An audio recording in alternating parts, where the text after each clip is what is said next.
106.7 Energy FM.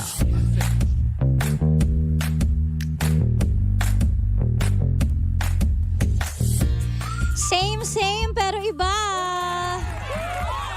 Hello everybody. Oras po natin 1:31. Happy Wednesday. Tama nga ba? Wednesday nga ba ngayon? Yes, Wednesday ngayon kasi today ay last day na po ng January 31. So finally, masaya na kayo. Bukas, February na. Araw na ng mga puso. Kaso, ika-cancel daw yung Valentine's balita ko. Kasi nga daw, due to many single out there. Wag na daw mag-Valentine's kasi ang daming single. Wag na lang. Joke lang. Malay nyo sa eksaktong Valentine's Day doon kayo makahanap, di ba? Actually, maraming lumalabas ng ng Valentine's. Yung nagpupunta sa park, pupunta ng mall. Pero ang totoo, di naman talaga magsha-shopping. Maghahanap lang ng, alam mo na, sightseeing.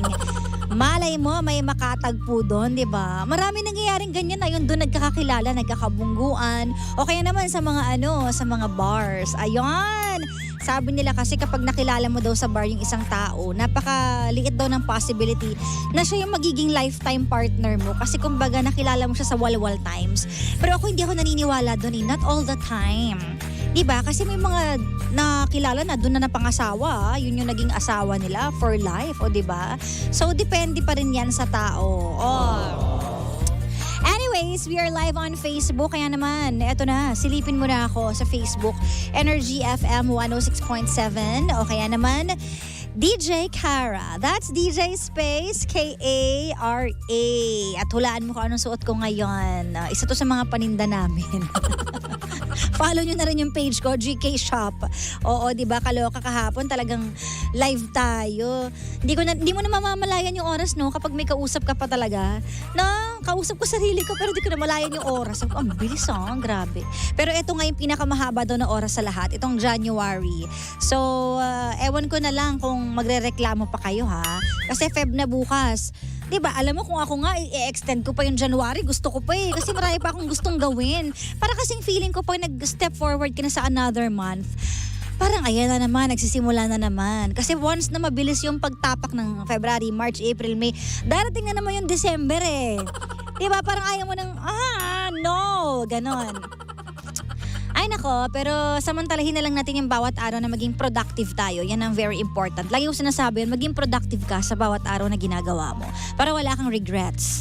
Pero speaking of regrets, nako, yan ang pag-uusapan natin sa story natin ngayon. Pero bago natin pag-usapan yan, sa mga nagkakape, sige ubusin mo na yung kape mo dyan para makapakinig ka na at makapanood ka na ng bonggang-bongga. Pero sa mga nagkakape, sa mga coffee lovers out there, alam mo ba na meron tayong MX3 Coffee Mix?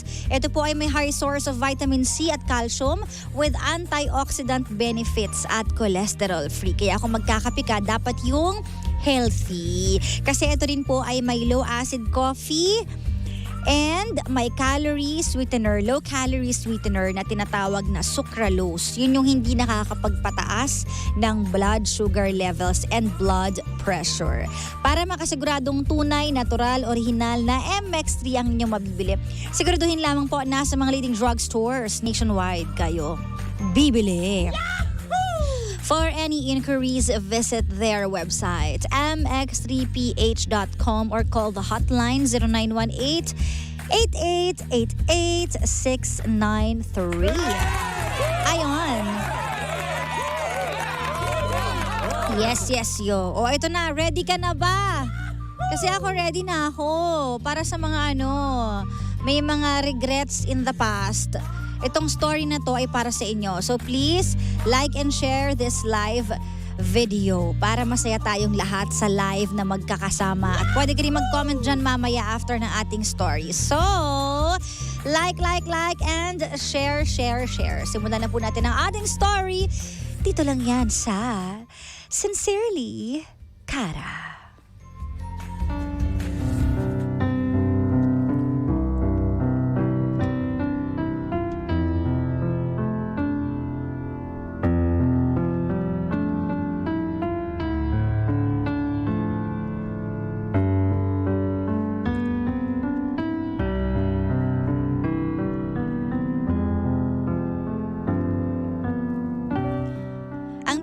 pinakamasakit sa lahat.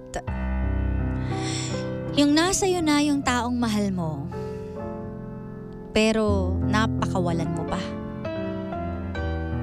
At ikaw ang may kasalanan kung bakit siya nawala. Yung tipong love story na sana na pang matagalan o pang habang buhay ay naudlot pa dahil sa isang pagkakamali mo. Paano nga ba itama ang mga pagkakamali? At pag nagkamali ka nga ba, maibabalik pa sa lahat ang dati? Or you just have to let go? Ito ang story ni Harley. He was 17 at that time at yung girlfriend niya ay 14 years old. They started early na may feelings sa bawat isa. Pero dahil mga bata pa sila, naghintay sila ng tamang pagkakataon hanggang sa magkaedad sila. And then, he promised a wedding sa girl na ito nung 19 years old na siya. Pag pumatak ng 19, this is it, sabi niya. Hanggang sa dumating na nga ang taong ito, kung saan nag-birthday na at nasa tamang edad na, sinabi niya na, I promise and I will love you more always. Papakasalan kita. Tulad ng mga kinakantahan natin sa kasal. Hindi ikaw ang kakanta sa kasal dahil ako ang kakanta para sa'yo. So meron silang pangarap na gano'n na pinanghahawakan. At meron din silang promise ring na forever na silang dalawa. Hanggang sa dumating ang tamang time para makapagpakasal sila. Kaso nga lang, nagkamali si Harley. Hindi rin niya maipaliwanag kung paano niya nagawa yun. One mistake. Naloko niya ang girlfriend niya. At iyak ng iyak ang partner niya hanggang sa nakipaghiwalay sa kanya. Years passed at umabot ng taong December 2022 at naimbitahan siya sa isang kasal kung saan kakanta siya. At nagulat siya na ang bride ay ang kanyang ex-lover. Sobrang sakit na naiisip niyang ang dami niyang regrets, pero ano nga ba ang dapat niyang gawin? Let's hear it straight from the heart of our sender for today. Hi DJ Kara, itago niyo na lang po ako sa pangalang Harley. I was 17 and she was 14 when I first saw her. Naimbitahan kasi ako sa kasal sa isang parish and luckily siya yung makakasama at tuturuan ko. Siya lang ang bata noon sa grupo ng choir. Ang ganda ng boses niya pero mahihain pa. Pasimple akong tumitingin sa kanya habang tinuturuan ko sila. Ang cute-cute na kasi, hindi ko siya makalimutan. Hindi ko rin alam kung bakit hindi ko siya makalimutan eh. Gustuhin ko man ulit pumalik agad sa parish nila kaso hindi na muna pwede kasi may ibang trabaho rin ako. Hindi ko man lang natanong ang pangalan niya. Pero gustong gusto ko ulit siya makita noon. Hanggang sa isang araw, kinausap ako nung isang tinuturuan ko. May gusto raw mag-audition. Gustong makijoin sa choir. Pinakita niya sa akin yung picture. Sabi ko sa sarili ko, mukhang pamilyar tong babae na to ah. Kaya pinatawag ko siya agad. Excited akong makita siya. At sana siya na yun. And thank you Lord. Kasi siya nga talaga yun. Dalaga na siya and wow, I swear kahit sino mapapatingin sa kanya kasi ang ganda-ganda niya. At that moment, nalaman ko na ang pangalan niya ay Sophia. She was 18 na and I grab a chance na kunin ang cellphone number niya. And buti na lang talaga binigay niya. First year college na siya noon at nag-offer ako sa kanya for free ng vocal lesson at buti na lang rin ay pumayag siya. Napansin ko rin na marunong siya magpiano And ang sweet niya kasi lagi siyang nandyan kapag nagpapatulong ako, lalo pag may kasal. Hanggang sa lagi na kami magkasama. Kapag may vacant siya, pinupuntahan niya ako. Napansin ko sa sarili ko na iba na yung tingin ko sa kanya. Hindi na kaibigan na lang. Hindi ko maintindihan. Sobrang saya ko kapag nakikita ko siya. Hanggang sa umamin ako sa kanya. Sinabi ko sa kanya na fall na ako sa kanya. Masyado pa siyang bata noon pero ayoko na siyang pakawalan. May respeto ako sa kanya kaya dinahandahan ko muna. Niligawan ko at naging kami. Sobrang swerte ko talaga. I gave her a promise ring nung 90th birthday niya. I promise I will love you more. I will always love you. Ikaw lang. Papakasalan kita. Tulad ng mga kinakantahan natin sa kasal. Hindi muna ikaw ang kakanta sa kasal natin. Kasi ako ang kakanta para sa'yo. Hindi pa naman ako pwede mag-propose noon kaya yun muna. Sinuot namin yun saan kami magpunta. Gumawa pa ako ng kanta na kakantahin ko sa kasal namin. Tungkol lahat sa kanya yun. Wala na akong hahanapin pa. Pero nagkamali ako. May ginawa akong mali. Hindi ko alam kung bakit o paano ko nagawa sa kanya yun. Nakita niya kung paano ko siya niloko. Nakita niya na may iba akong kayakap noon. Nakita niya na may mali akong ginawa. Narinig ko yung hikbi niya. Nakita ko kung paano siya umiyak. Nasaktan. Hinawakan niya yung kamay ko. Binalik niya sa akin yung singsing. Nakatingin siya sa mga mata ko.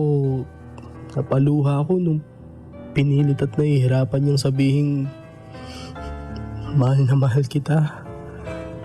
Hinawakan niya yung mukha ko. Pinunasan niya yung luha ko gamit ang panyo na binigay ko sa kanya. Tumalikod siya. Naglakad na pababa. Tinawag ko siya pero hindi siya lumingon. Hinabol ko siya pero hindi ko na naabutan. Hindi ko alam kung ano ang gagawin ko. Hanggang sa hindi ko na ulit siya nakita. December 22, may kakasal na at in-invite lang ako para tumugtog at kumanta. Papunta na ako sa taas nun. Nakasara na yung main door ng simbahan kasi dumating na yung bride. Tapos, parang familiar yung mukha ng bride. Pero sa isip ko, sana hindi siya yun. Pag akyat ko, nakita ko yung invitation sa piano. Binuksan ko at nabasa ko ang pangalan niya. Hindi ko alam kung paano ako kikilos nun eh. Habang tinutugtog ko ang canon hindi ko maiwasang lumuha. Nakikita ko pa rin kung paano siya nakangiti sa akin noon tuwing may kasal. Sabi niya pa sa akin, favorite niya ang canon hindi kaya tuwing tinutugtog ko yun, nakatingin siya sa akin tapos maluluha. Naalala ko pa noon, sinabi niya sa akin na dapat sa kasal namin hindi mawawala ang canon hindi. Umiiyak na ako. Sobra na imagination ko at ako rin yung kakanta. Nakita ko mula sa baba no, umiiyak siya. Sa kalagitnaan ng aisle tumigil siya. Tumingin siya sa akin at kumiti. Masakit. Sobrang sakit. Sana hindi ko na lang ginawa yun. Ang dami kong pinagsisihan at ang dami kong gustong ibalik kaso wala na. Hindi ko na maibabalik yung babaeng sobrang minahal ako. Hindi ko na maibabalik yung babaeng sobrang minahal ko. Ang hirap ng feeling na gano'n, no? Yung nakikita mo yung ex mo na kinakasal sa iba. Tapos nai-imagine mo na sana ako na lang yun, kaso hindi pala pwede. Kasi ako yung nanakit eh. Di ba? So yan ang story ni Harley. Ano nga ba ang masasabi mo sa kanyang kwento? At some point ba na-experience mo na yung nanakit ka, tapos gustuhin mong bumalik, eh hindi mo na magawa kasi ikaw yung nag-cheat eh. Ikaw yung may kasalanan eh. Tapos happy na siya sa iba. Kaya kailangan mo na lang tanggapin O ito, nagagalit dito sa comment section, oh. Kasalanan mo po ang lahat. Ikaw ang nagtaksil, boy. Sabi ni Mami Rosie Lopez. O nga naman, ba't ka kasi nagtaksil? Alam niyo ba na napakalalim ng pagtataksil sa isang relasyon? Yan ang bubuwag ng lahat ng problema. Kaya wag niyong gawin yan. Diba? Harley. Sabi dito, it's not meant to be. Move on and look for the right person for you. Promises are made to be broken, and so you did. Let go. God bless. Sabi ni Ate Arlene, let go na daw at God bless na lang sa'yo. It means hindi mo siya minahal faithfully. Kasi kung mahal mo talaga ang isang tao, hindi mo maiisip mag-cheat. You wasted your chance on her. Be happy na lang for her kasi she's already happy with someone else. Sabi ni Peter Smeng. Sakit no? She's happy na with someone else. So you just have to let go. Ito pa, promises are made to be broken, and if you love someone, you can't hurt her. And maybe she's not your destiny. Parang naulit lang yung comment kanina pero yun pa rin yung ibig nilang sabihin, di ba? Sabi naman to ni Resi. Sabi naman ni Ate Leti, karma. Grabe naman yan, ang harsh na naman. Pero parang totoo nga. Diba, wag kang manakit kung ayaw mong masaktan pabalik. Kasi diba, isang pagkakamali lang pero malaki ang consequences. Cheating is not acceptable. Move on, kuya. Sabi ni Rodely. Pero si Harley umami naman siya sa pagkakamali niya. Kumbaga tanggap niya na nagkamali talaga siya. Diba?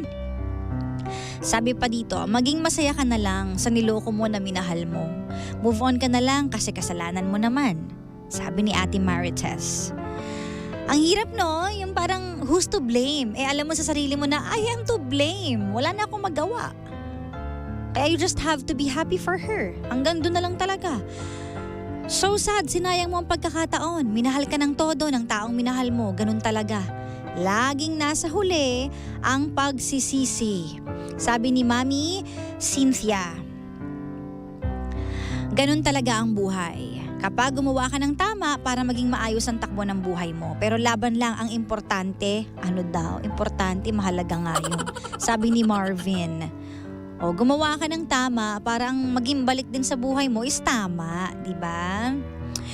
It shall be done. Let it be. May plano si God for you. Diba? Kung paano siya napunta sa ibang tao at kung saan ka naman nararapat. Sabi naman to ni Eduardo. Ito, cheating is a choice daw, sabi ni Resi. Let go and move along and forward. Accept mo na lang ang pagkakamali. Sabi ni Gerardo Antonio. Well, accepted naman ni Harley ang kanyang pagkakamali. In fairness naman sa kanya. Pero ang pinakamasakit kasi na part sa lahat is yung regrets. No looking back. No rewind. Yan ang masakit sa lahat. Kaya kapag nagmahal ka, siguraduhin mo na you give your best. You give your all. Diba? Best version of yourself ang ibibigay mo sa partner mo. At wag na wag mong lolokohin. Kasi kapag nag-umpisa kang magloko, yan ang sisira sa lahat. Tapos na ang laban kapag nagloko ka. Yung iba nga dyan, diba? Sabihin nila, pinatawad naman ako may second chance. Pero akala nyo ba madaling magbigay ng second chance? May mga taong binibigyan lang kayo ng second chance kasi hirap silang mawala kayo. Hindi pa nila kaya. Pero yung pain inside, it's killing them. Every moment na tinitignan nila kayo, naaalala nila yung pain. Naaalala nila yung cheating. Pinipili lang nila na lunukin yun dahil sa pagmamahal. Kaya wag na wag mong sirain ang tiwala ng taong nagmamahal sa'yo. Wag na wag mong sirain ang relasyon nyo sa pamamagitan ng cheating kasi malalim na kasalanan yan. At huwag mong hayaan na pagsisihan mo yan balang araw. So ngayon pa lang, dapat alam mo ang consequences sa gagawin mo. Pwedeng mawala yung taong pinakamahalaga sa'yo kapag niloko mo siya. So ayusin mo ang pagmamahal mo sa kanya. Totoong pagmamahal at walang halong pagluloko para maging maayos ang buhay nyo. Kasi mahirap kapag nagsisi ka sa huli. Mahirap magkaroon ng regrets. Yung iniisip mo na lang na sana bumalik na lang ulit siya. Sana hindi ko na lang ginawa. Kung hindi ako nagkamali, sana siya pa rin hanggang ngayon. Tapos wala na. Wala ka nang magagawa kasi hanggang doon na lang yung kaya niyang ibigay sa'yo. It's a goodbye. So Harley, grabe no? Yung linyang promises are made to be broken. Literal na ginawa mo. It's broken now and your relationship is broken also. Kasama nung promises na iniwan mo sa kanya. One stupid mistake that changes everything. Isa lang yun Pero yung panghabang buhay na future nyo, naglaho. But letting go of the mistakes and forgiving yourself is the first step to healing. Tanggapin mo na lang and lessons learned. Sana wag mo nang ulitin. Nawala na yung taong pinakamamahal mo pero nandun na siya sa tamang tao na hindi siya lolokohin. Hopefully, yung papakasalan niya ang sumalo sa kanya sa ginawa mong sakit. So wala tayong choice kundi mag-let go of the past and matuto ka na sa nakaraang yon, Harley. Kasi hanggang doon na lang talaga yon. So feeling ko naman, alam mo na yung lessons mo. Sana pag nakahanap ka ulit ng babaeng mamahalin mo, ingatan mo na. Alagaan mo na. At mahalin mo ng totoo at tapat. Ganun talaga ang buhay. Pero alam nyo, every breakup is an opportunity to do it right the next time. Sincerely, Kara.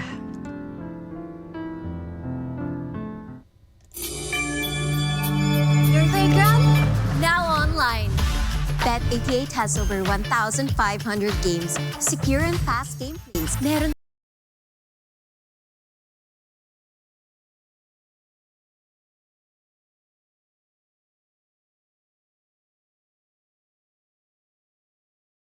Your playground, now online. Bet88 has over 1,500 games, secure and fast gameplays. Meron pang play for fun option to try all the games. Ibang swerte to. Bet88.ph